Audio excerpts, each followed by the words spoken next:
오늘 하나님께서 우리에게 주신 말씀은 창세기 29장 31절에서 30장 24절 말씀입니다. 주님께서는 레아가 남편의 사랑을 받지 못하는 것을 보시고 레아의 태를 열어주셨다.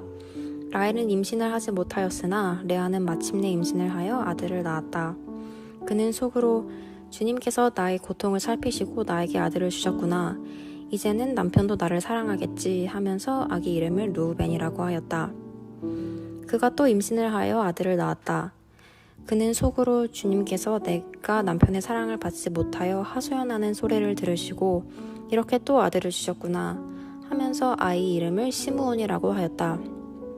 그가 또 임신을 하여 아들을 낳았다.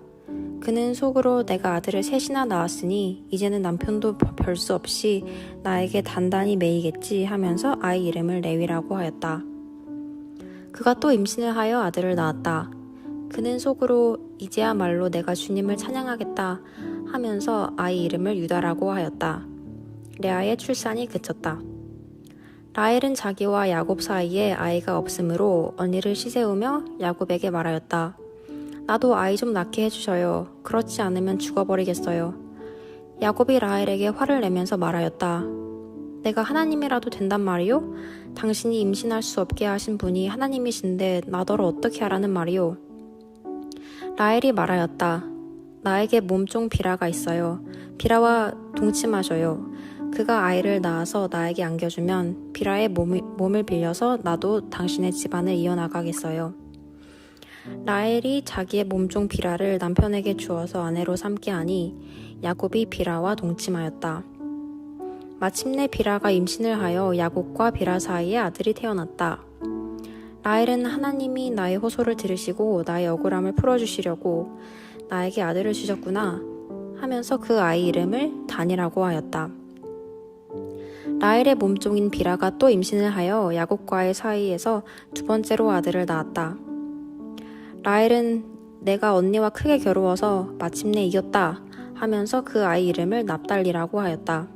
레아는 자기가 다시는 더 아기를 낳을 수 없다는 것을 알고서 자기의 몸종 실바를 데려다가 야곱에게 주어서 아내로 삼게 하였다. 레아의 몸종 실바와 야곱 사이에서 아들이 태어났다.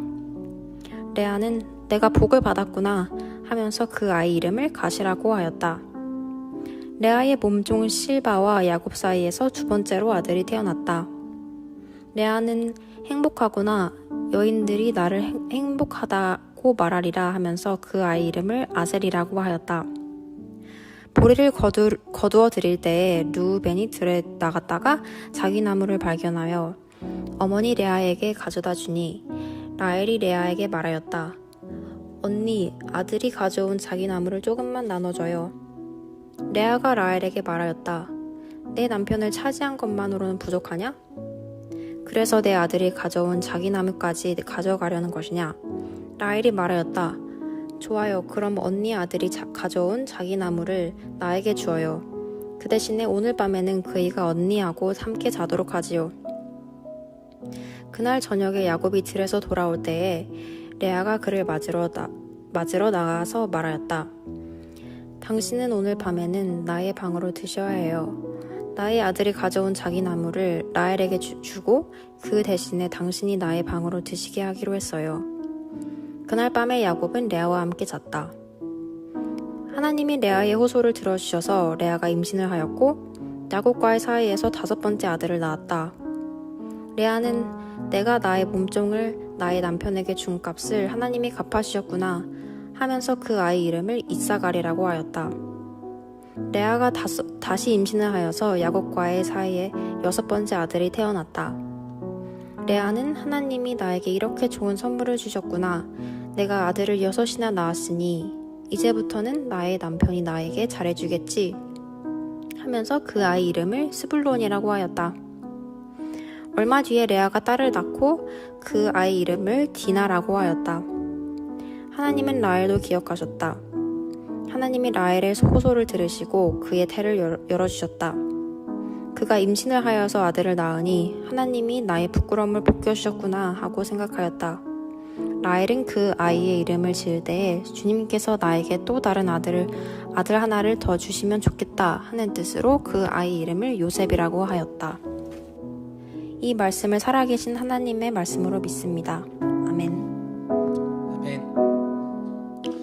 우리가 가끔씩 한국 사극 드라마나 외국 그런 역사 드라마를 보면 항상 어떤 스토리가 등장하냐면 사랑하는 왕의 총애를 받는 후궁과 그리고 그렇지 못한 중전의 그런 비극이 주된 스토리로 쓰입니다. 그래서 예전부터 우리나라는 이런 말이 있어요. 여자가 하늘 품으면 온열에도 서리가 내린다 라는 말이 있습니다.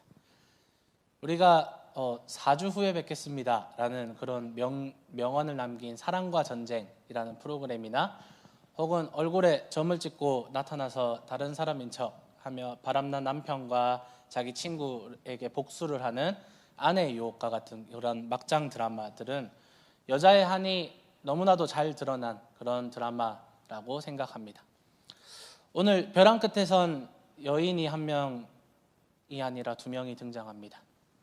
야곱의 파탄난 가정 생활을 통해서 하나님은 오늘 우리에게 어떤 말씀을 주시기를 원하시는지 우리가 말씀을 통해서 알아보며 소망하기는 이 말씀을 듣는 모든 KPCM 성도 여러분 가정에 그리스도께서 주시는 사랑과 평화가 항상 넘치시기를 축원합니다.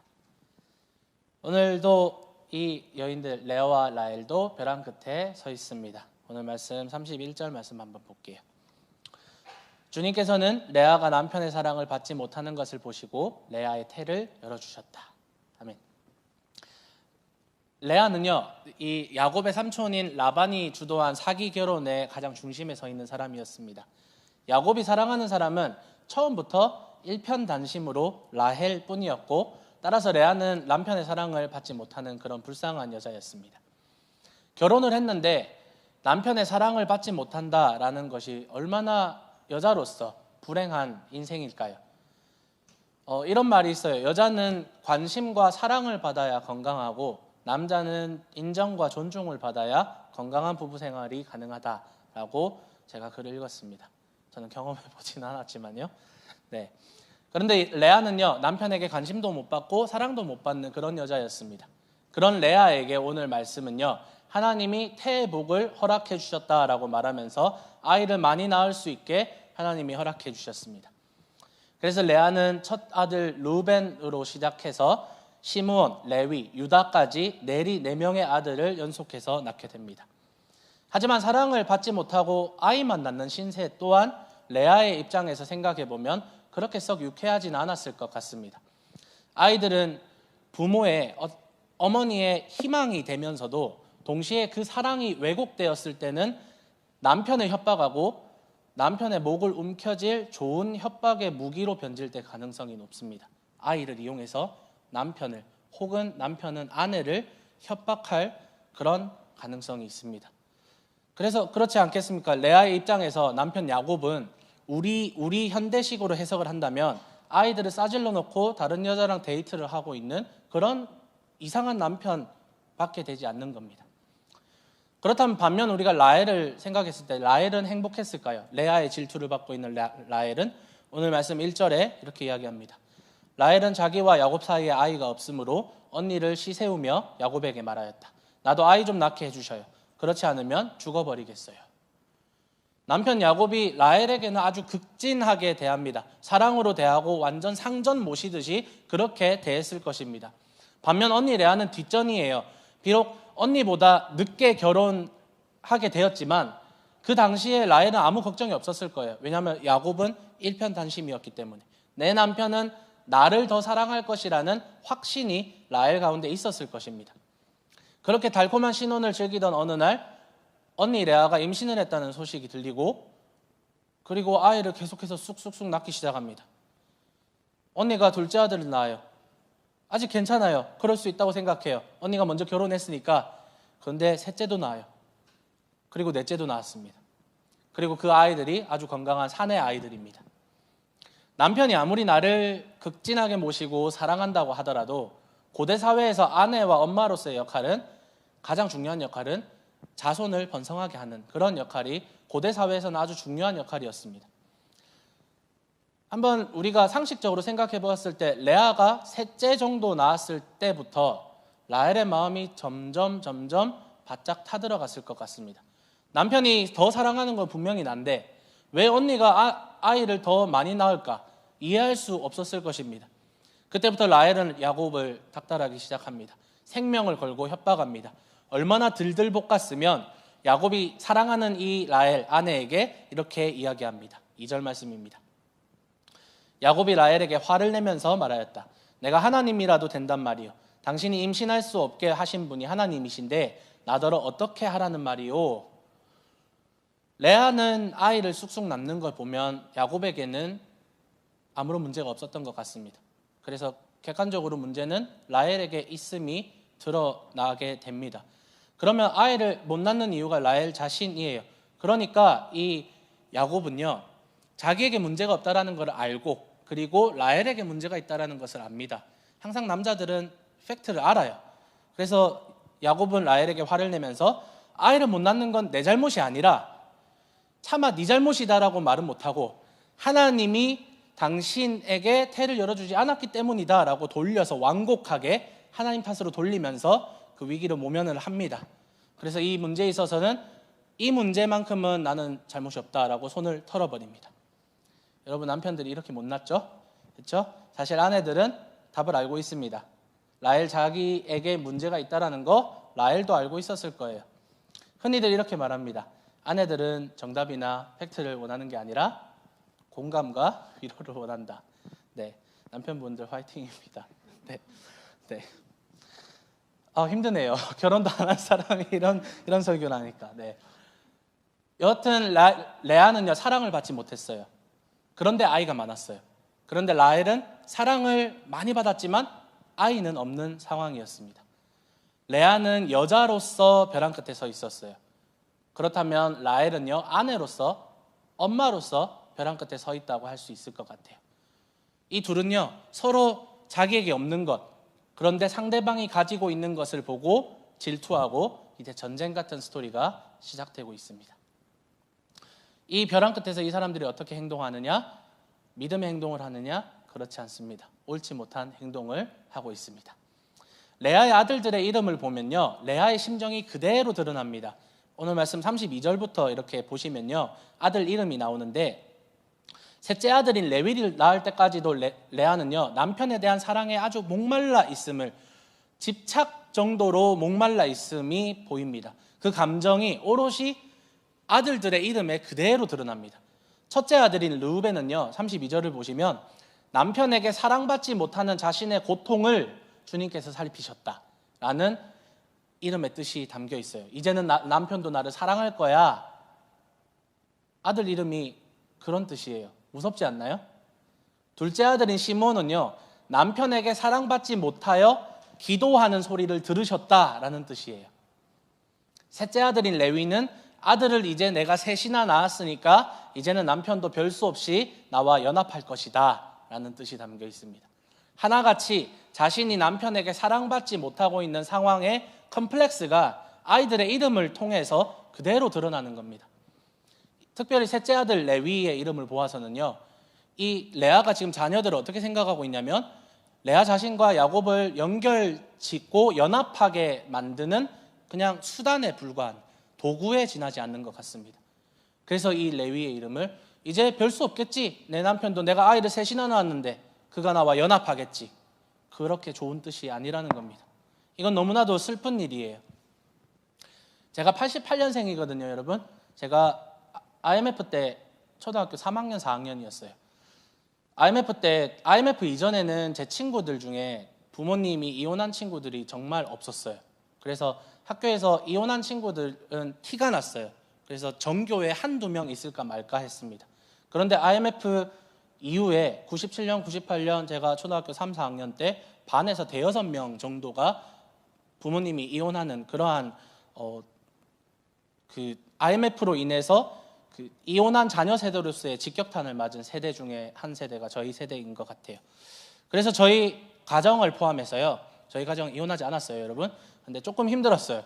저희 가정을 포함해서 친구들과 또래 집단, 교회에서 그런 형 동생들 이렇게 볼 때 정말 이혼을 했든 이혼을 하지 않았든, 그래서 이혼을 하지 않았지만 가정에 문제가 있든 간에 많은 부모님들이 아까 말씀드렸다시피 아이를 나의 고생과 서름을 풀어줄 대상으로 생각한다든지, 혹은 나의 꿈을 대변할 그런 사람으로 생각한다든지, 혹은 남편과의 혹은 아내와의 연결점, 더 나아가서는 상대방을 협박하는 도구로 자녀들을 생각하는 경우가 너무나도 많다는 겁니다. 이혼을 했거나 혹은 부부관계가 좋지 않은 경우에 가장 좋은 무기는 아이입니다. 그리고 부부관계가 좋을지라도 아이가 없을 때는 라헬의 경우를 보아서도 문제가 생기는 것 같습니다. 요즘은 그래서 아예 아이를 갖지 않기로 미리 합의를 하고 결혼을 하는 딩크족이 유행하고 있는 것이 이런 현상의 반작용으로 나오는 사회 현상인 것 같습니다. 여하튼 정말 부부관계를 둘러싼 많은 문제들이, 너무나도 복합적인 문제들이 우리 사회 안에 너무나도 쉽게 발견됩니다.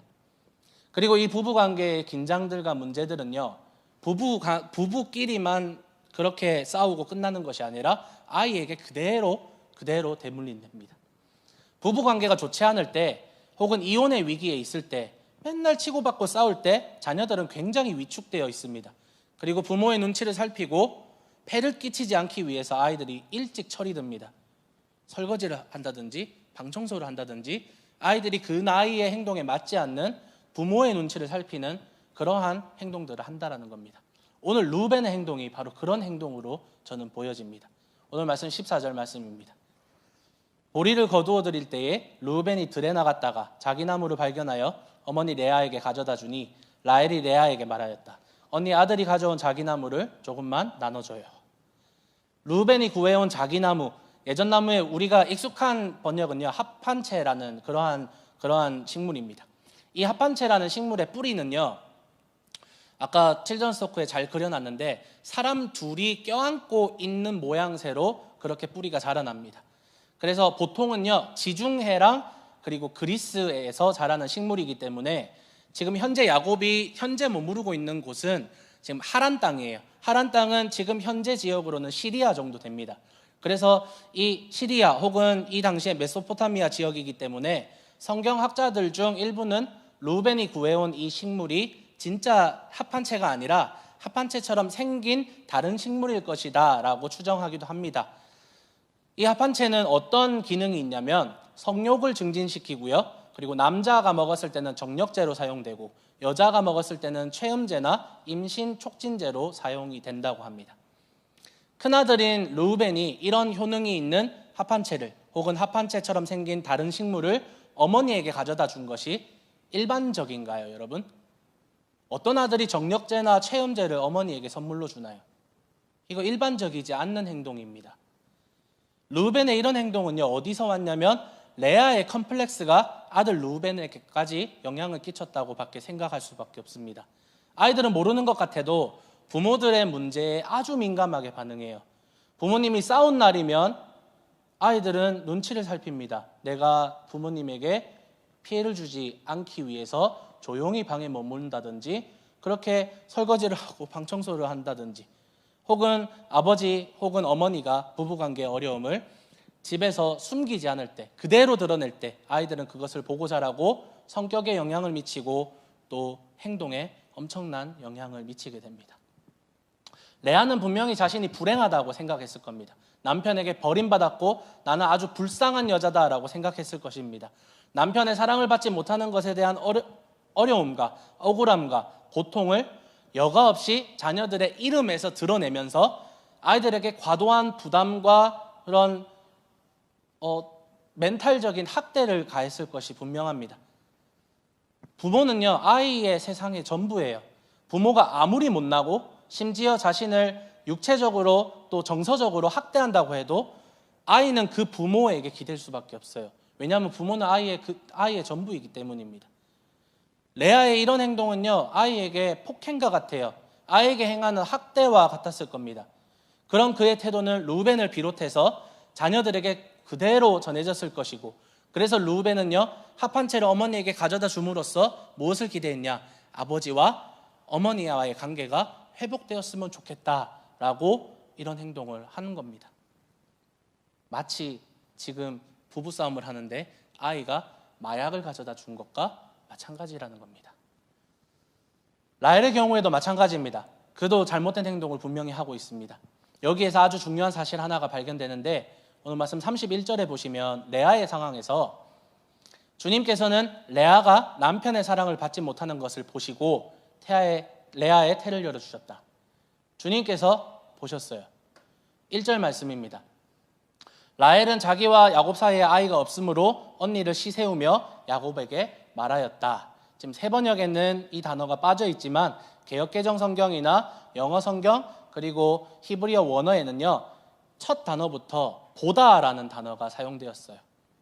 보았다 라헬이 아이가 없음을 이렇게 원어는 진행합니다. 레아가 아이가 없는 것은 누가 봤냐면요, 사랑을 못 받는 것을 누가 봤냐면요, 하나님이 보셨어요. 그런데 라헬이 아이가 없는 건 누가 봤냐면요, 라헬 스스로 자기가 보았다는 겁니다. 하나님이 보시고 레아의 태를 여셨지만 라헬은 자신의 처지를 보고서 남편을 원망합니다. 그러니 자기가 할 수 있는 인간적인 방법을 내세울 수밖에 없는 것입니다. 오늘 말씀 3절입니다. 라헬이 말하였다. 나에게 몸종 비라가 있어요. 비라와 동침하셔요. 그가 아이를 낳아서 나에게 안겨주면 비라의 몸을 빌려서 나도 당신의 집안을 이어나가겠어요. 야곱의 집안에서요, 몸종을 통해서 아이가 태어났을 때 어려움을 겪은 일이 있지 않나요? 여러분 기억나는 사건이 야곱의 할머니인 사라가 몸종 하갈을 아브라함에게 줍니다. 그런데 하갈은요 임신을 해서 사라를 멸시하였고요. 그리고 그 사이에서 태어난 이스마엘은요 훗날 이삭을 놀리고 업신여깁니다. 그런데 이 역사가 반복이 돼요. 라헬은 지금 눈에 뵈는 게 없어요. 몸종 비라의 아이를 통해서라도 이 비라가 낳은 아이를 자기의 아이로 여길 수 있을 만큼 궁지에 몰려있는 겁니다. 이 일을 통해서 비라가 낳은 아이들의 이름을 보면 더 가관이에요. 6절부터 8절 말씀입니다. 라헬은 하나님이 나의 호소를 들으시고 나의 억울함을 풀어주시려고 나에게 아들을 주셨구나 하면서 그 아이 이름을 단이라고 하였다. 라헬의 몸종인 비라가 또 임신을 하여 야곱과의 사이에서 두 번째로 아들을 낳았다.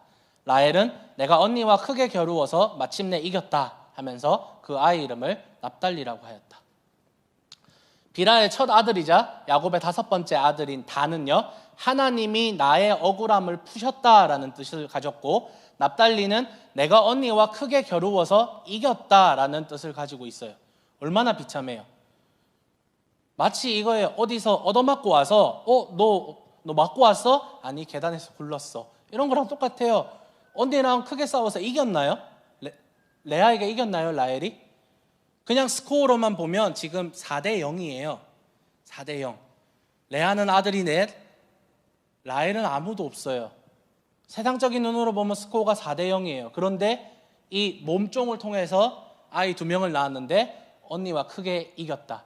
이건 이 지금 라헬의 자존감의 상태를 그대로 드러내줍니다. 비참해지는 것은 라헬 자신이에요. 심지어 몸종 비라를 통해서 낳은 아들이 자신의 아들이 될 수 있을까요? 3절 말씀을 원어 말씀을 보면요, 비라가 아들을 낳아서 나의 무릎 위에 앉히겠다라는 뜻이에요. 자기의 무릎 위에 앉혀서 키우겠다라는 뜻이에요. 그런데 무릎에 그 아이를 앉힌다고 해서 그 아이가 자기의 아이가 될 수 있을까요? 아이가 태어나면 젖을 물려야 되는데 그건 비라한테 가야 돼요. 비라가 계속 안고 있을 거예요. 비라가 계속 키울 거예요. 가끔씩 무릎에 두겠죠. 이쁘다 귀엽다 내 아들 하겠지만 자신의 아들이 아니라는 겁니다. 자기만 비참해질 뿐이에요. 그 사이에 언니 레아도요, 자기가 한 것과 똑같은 짓을 합니다. 경쟁적으로 몸종 실바를 야곱에게 주어서 아들을 낳게 해요. 비라의 아이가 만약 자기의 아이라고 인정을 한다면 실바가 낳은 아이도 결국 언니의 아들로 인정해 줘야 되는 꼴이 됩니다. 그렇게 되면 현재 스코어 6대 2입니다. 누가 봐도 라헬의 완패입니다. 그리고 루벤이 이 시점에서 합한제를 들고 옵니다. 라헬은 그 합한채로 자신이 임신할 수 있을 거라는 그런 헛된 희망을 가집니다. 그래서 라헬이 레아에게 가서 합한채를 좀 달라고 요청합니다. 하지만 레아와 라헬은요 전쟁 중에 있어요. 전쟁 중에 자비는 없는 거예요. 레아가 쉽게 합한채를 공짜로 그냥 줄까요? 그래서 둘은 가만히 있는 잘못 없는 야곱을 두고 딜을 합니다. 언니 레아에게 남편을 양보하면서까지 라헬은 합한채를 손에 넣었고요. 레아는 사랑하는 남편과의 잠자리를 손에 넣었습니다. 이제 라헬은 이 합한채를 이용해서 이제 임신하는 일만 남았어요. 그런데 이상한 일이 일어납니다. 합한채가 소용이 없어요. 효능이 없습니다. 오히려 이상하게 언니가 다시 임신하는 일이 일어납니다. 18절부터 이렇게 이야기합니다. 레아는 내가 나의 몸종을 나의 남편에게 준 값을 하나님이 갚아주셨구나 하면서 그 아이의 이름을 이사갈이라고 하였다. 레아가 다시 임신을 하여서 야곱과의 사이에 6번째 아들이 태어났다. 레아는 하나님이 나에게 이렇게 좋은 선물을 주셨구나. 내가 아들을 6이나 낳았으니 이제부터는 나의 남편이 나에게 잘 해주겠지 하면서 그 아이 이름을 스불론이라고 하였다. 얼마 뒤에 레아가 딸을 낳고 그 아이 이름을 디나라고 하였다. 이사갈과 스불론과 그리고 마지막 눈에 넣어도 아프지 않을 딸 디나를 낳습니다. 요즘 교회 문화에서요 유행하는 단어가 2개 있는데 바로 딸렐루야 혹은 마라나딸이라는 단어입니다. 네, 딸이여 옷이없어서. 네, 제 친한 형님이 아들 2명이 있었는데 셋째를 도전하고 싶었습니다. 그래서 형수님을 설득하고 셋째는 딸을 낳을 수 있어 라고 해서 아이가 생겼는데 그만 아들 쌍둥이가 태어나 버렸습니다. 네, 아들만 넷이 되었습니다. 그래서 그 형님이 항상 하는 말이 마라나딸 이런 말을 합니다. 예전에는 아들을 선호했지만요 요즘은 딸바보라는 단어가 생길 정도로 딸을 귀하게 여깁니다. 지금 야곱의 집안에 남정네밖에 없는 이 정말 짐승 같은 우리에서 귀한 딸이 태어났는데 얼마나 예뻤을까요, 여러분? 다들 지금 참석하신 여러분들 딸이 한 분씩 다 죄송합니다. 안 계신 분도 계시네요. 죄송해요. 네, 남정네밖에 없는 이 집안에 딸이 태어났는데 디나가 얼마나 예뻤을까요? 이제 세상적인 눈으로 보면 진짜 레아의 완승이에요. 아무도 못 이깁니다. 이 모든 일이 합한채를 가져간 라헬이 아니라 레아에게 일어난 일이 되었습니다. 레아와 라헬은 둘은 친자매예요. 친자매입니다. 친형제 사이에서 원수가 되었던 야곱과 마찬가지로 이 둘은 친자매임에도 원수가 되어버렸습니다. 이들의 행동은요 우리에게 여러 가지 교훈을 줍니다. 아내는 한 명만 얻어라 라는 그런 교훈 말고도 여러 가지 디테일하고 실천적인 교훈을 주는데 오늘 제목처럼 무엇이 슬기로운 부부 생활일까요, 여러분? 뭐가 지혜롭고 슬기로운 부부 생활일까요? 저도 잘 모르겠어요. 저는 결혼 생활을 해보지 않았기에 잘 모를 수 있고 여러분도 결혼도 안 한 싱글이 강사님 뭘 아시겠습니까? 빨리 결혼해 보셔서 현실을 깨달으십시오 라고 하실 수도 있을 것 같아요. 무엇이 슬기로운 부부 생활일까 생각했을 때 정답은 없는 것 같아요. 그러나 한 가지 분명히 권면드리고 싶은 것은 오늘 레아와 라헬의 잘못된 태도를 보면서 부부 생활에서 결핍된 무언가를 인간적인 것이나 물질적인 것으로 해결해 보려고 하는 노력은 헛되다는 것입니다. 어떤 부분은 아이가 없을 수도 있습니다. 어떤 부분은 사랑이 없을 수도 있습니다. 또 어떤 부분은 경제적인 면이 어려울 수도 있고 어떤 부분은 성격이 맞지 않을 수 있고 어떤 부분은 자녀 양육에 대한 철학이 맞지 않고 가치관이 맞지 않고 비전이 맞지 않는 그런 부부들이 있을 수 있습니다. 그런데 이 모든 결핍과 어려움을요 남편을 통해서 혹은 아내를 통해서 혹은 자녀를 통해서 해결하려고 하는 그러한 생각을 가질 때 반드시 문제가 생기더란 말입니다. 죄의 문제라면요 이것이 남편이 지금 죄를 짓고 있고 아내가 죄를 짓고 있다면 죄의 문제는 단호하게 상의하고 끊어버려야 되는 게 맞지만 그것이 아니라 다름이나 차이에서 오는 가치관의 문제라면 우리는 그것을 해결할 도리가 없습니다. 슬기로운 부부 생활은요 어쩌면 오늘 말씀에서 어느샌가 조금씩 가치관이 바뀌어버린 레아의 태도에서 조금은 찾을 수 있을 것 같아요. 말씀드렸다시피 레아는요 자기의 서러움과 컴플렉스를 아이의 이름을 통해서 그대로 여과 없이 드러내고 있습니다. 그런데 어느 순간부터 아이들의 이름이 분위기가 바뀌고 있어요. 루벤, 시므온, 레위까지는요 남편의 사랑을 받지 못한 그 버림받은 아내의 절규가 들어있다면 넷째 아들 유다부터는 이름이 풍기는 이미지가 갑자기 달라집니다. 유다는요 여호와를 찬송하겠다라는 뜻을 가지고 있고요 이사갈은 하나님이 갚아주셨다. 스불론은 하나님의 선물이다 라는 뜻을 가지고 있어요.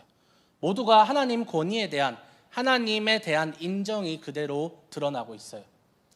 말씀드린 것처럼 레아는요, 레아 자신이 스스로 태의 문을 연 게 아니에요. 하나님이 레아를 보시고 하나님이 레아의 아픔을 보셨어요. 그리고 그의 태를 여셨습니다. 레아는 자신이 불행한 줄 알았어요. 레아는 자신이 불행한 줄 알았지만 하나님이 자신을 사랑하며 복을 주신다라는 것을 자연스럽게 천천히 깨달았던 것 같아요. 그리고 어느 순간 하나님에 대한 감사와 믿음의 고백을 아이들의 이름을 통해서 하고 있는 것을 봅니다. 슬기로운 부부 생활이란 바로 하나님을 바라보는 거예요. 그리고 하나님이 나를 보고 계시다라는 것을 믿는 것을 의미합니다. 내가 내 상황을 볼 때는 불평과 원망밖에 없습니다. 그리고 해결되는 것은 아무것도 없어요. 원망이나 불평만 나와요. 그리고 눈을 들어서 다른 가정을 보아도요, 다른 남편이나 다른 아내들을 볼 때 더 큰 불평이 찾아옵니다. 라헬이 레아의 상황을 보고 자신의 상황을 볼 때, 그리고 또한 레아가 아이가 많은 것을 봤을 때 야곱에게 화를 냈어요. 레아도 사랑받는 라헬을 보고 자신을 볼 때 원망스러운 감정을 아이의 이름을 담았지만 해결되었습니다. 라헬도 악에 바쳐서 자신의 아이도 아닌 몸종의 아이를 자신의 감정을, 그 이름을 통해서 드러내는 잘못을 하고 있잖아요. 하지만 하나님의 은혜를 기억할 때, 그리고 그 은혜를 바라볼 때 문제는 어느 순간 우리의 마음속에서 떠나갑니다. 사실 문제는 해결되지 않아요. 레아의 입장에서 여전히 남편은 나를 사랑하지 않아요. 라헬의 입장에서 여전히 나는 아이가 없어요.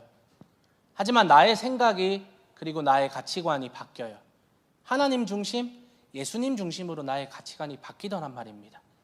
레아가 천천히 가치관이 바뀌고 자기의 생각이 바뀌고 하나님을 찬양하고 감사하고 자랑하듯이 우리의 생각이 조금씩 예수님 중심으로, 하나님 중심으로 바뀌어 갑니다. 이렇게 생각해 봅시다. 진짜 야곱이 사랑하지 않았다면 이렇게 아이를 많이 낳을 수가 없었을 겁니다. 라헬과 비교했기 때문에 라헬에게는 좀 말랑말랑하고 몰캉몰캉한 그런 사랑을 했다면 레아에게는 그 정도가 아니었겠죠. 하지만 라헬과 비교했을 때 그에게 시기를 느끼고 컴플렉스를 느꼈기에 레아 스스로가 사랑받지 못한다고 느꼈을 뿐이지, 우리는 대개 이렇게 아이를 7이나 낳은 부부를 금슬이 좋은 부부라고 표현합니다. 그들은 사랑하지 않는 사이가 아니에요. 비교했을 뿐 아이를 7이나 낳은 부부는 사이가 좋은 부부입니다. 22절 말씀입니다. 하나님은 라헬도 기억하셨다. 하나님이 라헬의 호소를 들으시고 그의 태를 열어주셨다. 라헬이 자신의 모습을 보았을 때는 아무런 문제도 없었고요, 자신의 몸종을 들이대거나 합한체를 얻는 그런 방법을 사용했지만 문제를 해결할 수 없었습니다. 그런데 하나님이 라헬을 보셨어요. 하나님이 라헬을 보시고 그의 태의 문이 열리게 됩니다. 하나님이 보시는 것, 하나님의 도움이 있어야 우리의 문제가 해결이 된다는 사실을 우리가 기억해야 합니다. 24절 말씀입니다. 라헬은 그 아이의 이름을 지을 때에 주님께서 나에게 또 다른 아들 하나를 더 주시면 좋겠다 하는 뜻으로 그 아이 이름을 요셉이라고 하였다. 하지만 조금 실망스러워요. 지난주 야곱이 하나님과 씨름을 하면서 은혜를 경험하고도 다시 자기의 생각대로, 내가 사랑하는 순서대로 세웠던 것을 기억할 겁니다. 라헬도 은혜를 경험한 이후에 아이가 없는데 아이를 가졌어요. 큰 은혜를 경험한 이후에 여전히 약한 인간의 모습을 보여줍니다. 하나님의 은혜로 이 요셉이라는 아이를 낳는 그 순간 라헬은 더 욕심을 가져요. 아이 하나만 더 있었으면, 아이 하나만 더 있었으면. 그래서 요셉도 그렇게 좋은 이름의 뜻이 아니에요. 하나만 더, 깍두기예요, 깍두기. 하나님이 아이를 하나만 더 주시면 좋겠다라는 소원을 담아서 요셉이라는 이름을 짓습니다. 인간이 이렇게 약하고 이기적이고 욕심이 많은 존재입니다. 아무것도 없을 때는 하나님 이것만 해결해 주시면, 아들 하나만 주시면. 그런데 아들을 낳는 순간 하나님 한 번만 더요, 하나님 한 번만 더 도와주세요. 우리가 이렇게 악하고 이기적인 존재임을 알게 됩니다. 사랑하는 여러분, 우리는 이 말씀을 통해서 하나님이 태를 여셔야 함을 압니다. 하나님이 가정을 다스리는 분이심이 우리가 믿어집니다. 라헬과 레아에게 태가 막혀 있는 것 혹은 남편이 나를 사랑하지 않는 것은요, 그것이 문제였다면 여러분의 가정에는 어떤 문제가 있습니까? 남편에게 문제가 있나요? 혹은 아내에게 문제가 있나요? 남편은 바뀌지 않고 아내는 바뀌지 않지만 은혜의 하나님이 우리의 가정을 바라보기 시작하십니다. 문제는 해결되지 않아도 그것이 더 이상 문제가 되지 않아요. 문제는 하나님이 그것을 문제로 바라보셔야 해결되는 것이지, 하나님의 눈에서 문제가 되지 않는 것은 사실 문제거리가 아니라는 겁니다. 우리만 문제로 생각하는 것이지 하나님은 그것이 문제가 아니다라고 여기시는 겁니다. 바로 이런 자세에서 슬기로운 부부 생활이 시작되지 않을까 생각합니다. 사랑하는 여러분, 비록 내 남편, 내 아내의 미운 점이 눈에 먼저 들어온다고 할지라도 있을 때 잘 해주십시오. 그리스도께서 주시는 사랑과 평화가 여러분을 통해서 여러분의 가정에 풍성하게 흘러 넘치기를 축복하며 소망합니다. 그래서 결국 누가 일했느냐? 하나님이 일을 하셨습니다. 오늘 레아와 라헬 그리고 야곱을 둘러싼 이 막장 한 가족의 상황은요, 일부 다처제의 상황을 빼놓고는 우리 가운데서 충분히 찾아볼 수 있는 그런 쉬운 일들입니다. 가정 가운데 불화나 어려움이 없는 가정은 아무도 없어요. 특별히 락다운 동안 24시간 붙어 있으면서 서로에게 주는 실망감과 상처들도 너무나도 많았을 것이고, 그 가운데 우리는 때로 나쁜 생각도 하고 나쁜 말과 나쁜 행동들도 했을 거예요. 우리가 살펴본 레아와 라헬도 그렇습니다. 사랑하는 가족이 원수가 되어가는 과정 가운데서 수단과 방법을 가리지 않고 내 언니, 내 동생을 그렇게 짓밟으려고 하고, 내가 잘났고 내가 의롭고 내가 옳은 것을 증명하려고 하는 다툼은요, 우리 가운데서 쉽게 찾아볼 수 있습니다. 그것이 꼭 가정이 아니라 교회에서도 직장에서도 우리의 모든 인간관계 가운데서 내가 잘났다라는 것을 우리는 증명하려고 합니다. 그래서 이것은 우리의 인생에서 아주 쉽게 발견할 수 있는 문제들입니다. 이 싸움에, 이 전쟁에 승자가 있을까요? 제가 스코어를 설명드렸는데 승자가 레아인가요? 누군가는 레아가 이겼다고 할 수 있습니다. 아이를 많이 낳았기 때문에. 누군가는 라헬이 이겼다고 할 수 있습니다. 결국 제일 사랑을 받고 또 자기가 낳은 아들이 제일 사랑받는 아들이 되었기 때문에. 하지만 이 싸움에는 승자가 없습니다. 레아도 라헬도 그리고 야곱도 그리고 그 아이들도 모두가 다 패자가 되고 모두가 다 다친 진흙탕 싸움이었던 것입니다. 레아가 승리자일까요? 레아의 자녀들의 삶은요, 승리자의 삶과는 거리가 멉니다. 장자 르우벤은요, 어떤 일을 하냐면 아버지의 첩인 비라와 동침을 합니다. 귀한 딸 디나는요, 세겜이라는 사람에게 강간을 당합니다.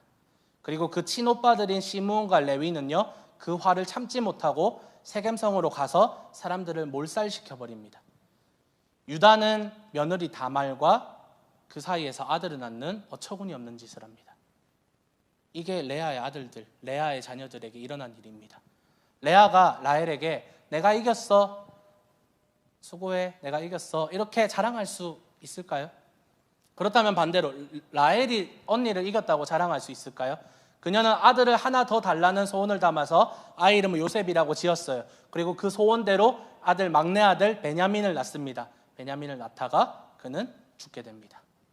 그리고 귀한 아들인 요셉은요, 노예로 팔려가고요, 베냐민도 요셉의 꾀였지만 베냐민도 죽게 될 것이라는 소식이 야곱에게 들어갑니다. 누가 승리자인가요? 누가 자랑할 만한 족보나 계보를 가지고 있나요? 레아도 라헬도 그 누구도 승리하지 못한 진흙탕 싸움이에요. 사랑하는 사람끼리의 싸움이 이래요. 부부간의 싸움이 이렇고요, 형제 자매 간의 싸움이 이렇고, 교회 안에서의 싸움이 이렇습니다. 그 누구도 승리자가 없고 모두가 지는 싸움이에요.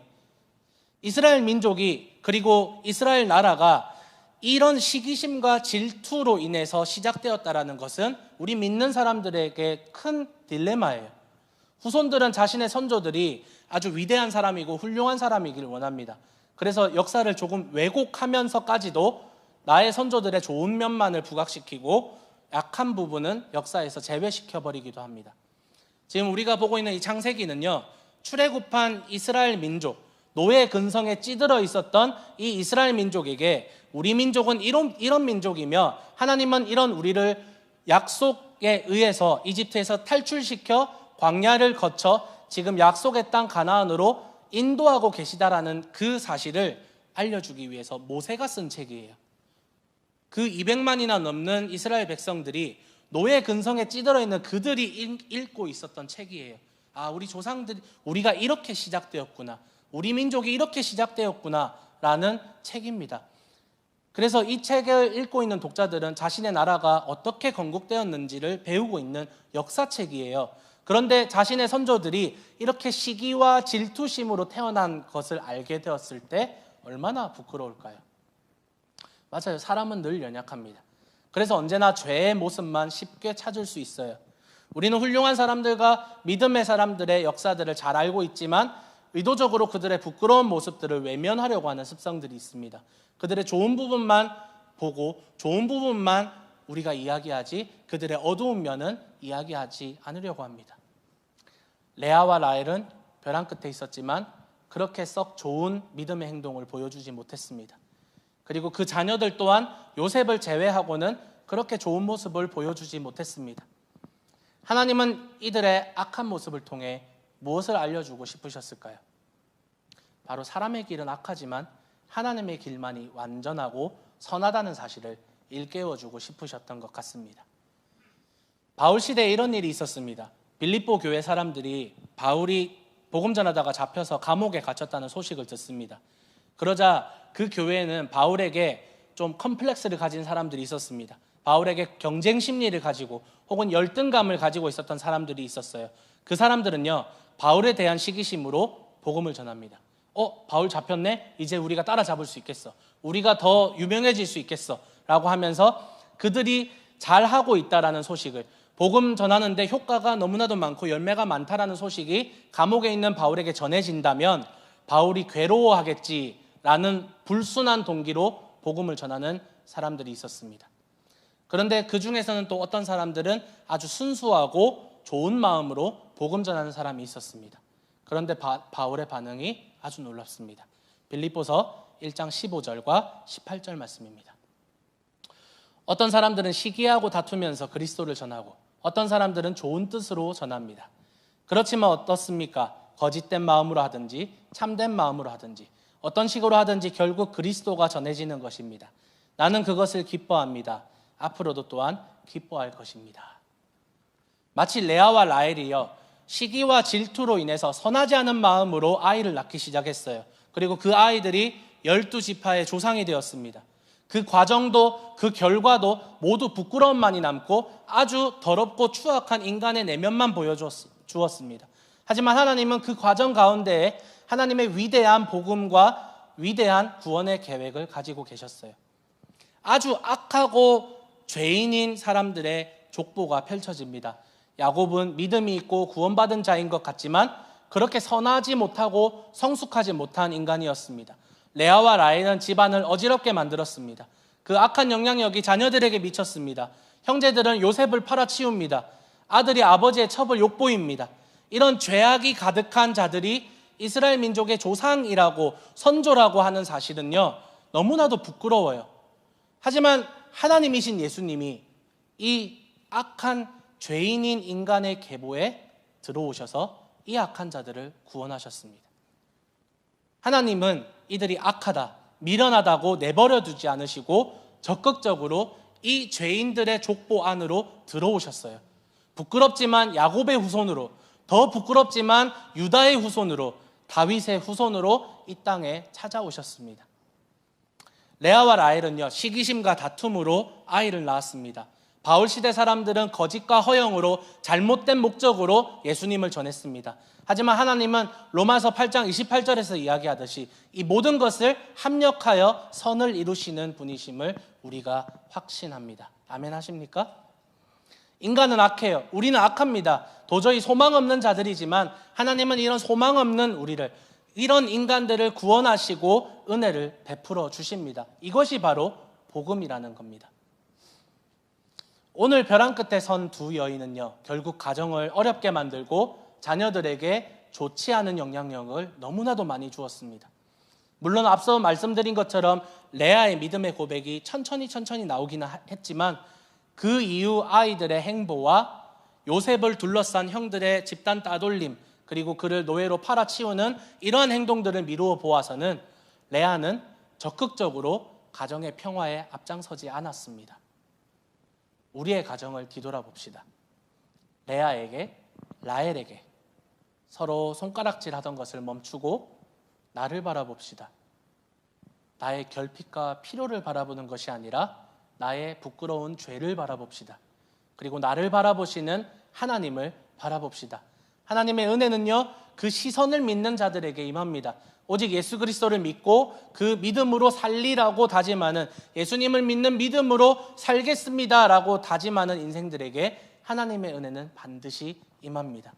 여러분의 가정의 문제도, 여러분 부부 사이에 자녀와의 관계의 문제도 반드시 해결되리라 확신합니다. 이 사실을 믿고 내가 나의 문제를 해결하고자 내 문제를 내 스스로 바라보는 것이 아니라 나를 바라보시고 나의 문제를 바라보시는 하나님을 바라보며, 그럼에도 불구하고 넘어지고 악한 나의 모습 가운데서도 나를 적극적으로 선택하시고 부르신 하나님의 그 크신 은혜와 복음 가운데 우리가 겸손하게 서 있기를 예수 그리스도의 이름으로 축원합니다. 말씀을 마치겠습니다. 감히 싱글인 강도사가요, 슬기로운 부부 생활이 무엇인지에 대해서 말씀드려서 송구스럽기 짝이 없지만 오히려 모르기 때문에 막 질러보는 것도 좋지 않을까 생각합니다. 때로는 시스템 안에 갇혀있는 사람이 못 보는 것을 시스템 밖에서 볼 수도 있잖아요. 그렇게 위안 삼고 있습니다. 용서하고 들으십시오. 우리 모두 죄인이에요. 우리 모두 레아와 같고요, 우리 모두 라헬과 같고, 이 모든 상황을 알면서도 묵인하고 그냥 무시하고 있는 야곱과 같은 사람입니다. 사실 조금만 노력하면, 야곱이 조금만 노력하면 위로할 수 있고 풀 수 있는 그러한 문제를 우리의 죄된 본성과 알량한 자존심 때문에 해결하지 못하는 문제가 너무나도 많아요.